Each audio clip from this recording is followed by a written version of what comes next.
India জোটের মধ্যে কি এবার সমান্তরাল সমীকরণ? জোট বৈঠকে খার্গের মন্তব্যে কি খুশি নয় তৃণমূল? জল্পনা বাড়ালো অভিষেকের একাধিক বৈঠক। অখিলেশের সঙ্গে বৈঠকের পর রাঘব চাড্ডাদের সঙ্গেও কথা। দিল্লিতে সরকার গঠনের তুঙ্গে তৎপরতা। বিজেপি সভাপতির হাই ভোল্টেজ বৈঠক। শরিকদের নিয়ে সরকার গঠনের রুটম্যাপ তৈরি করতে আলোচনায় শাহ রাজনাথরা। কাল ফের বৈঠকে এনডিএ।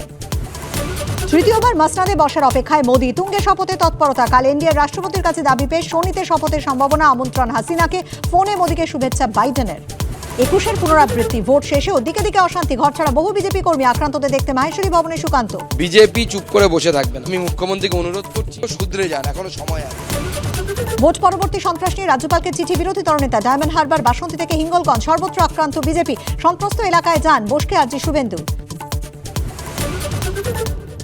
আজ রাজ্যে জয়েন্ট এন্ট্রান্সের রেজাল্ট। দুপুর 2:30 আনুষ্ঠানিক ফল প্রকাশ। বিকেল 4টে থেকে দেখা যাবে ওয়েবসাইটে। রাজধানীতে শুরু শপথের তোড়জোড়। শুক্রবারই রাষ্ট্রপতির কাছে মোদি। এবার মন্ত্রীপদ নিয়ে কাড়াকাড়ি। কিভাবে নীতিশ নাইডুকে খুশি করবে বিজেপি? ঘণ্টাখানেক সঙ্গে সুমন, রাত 8টা।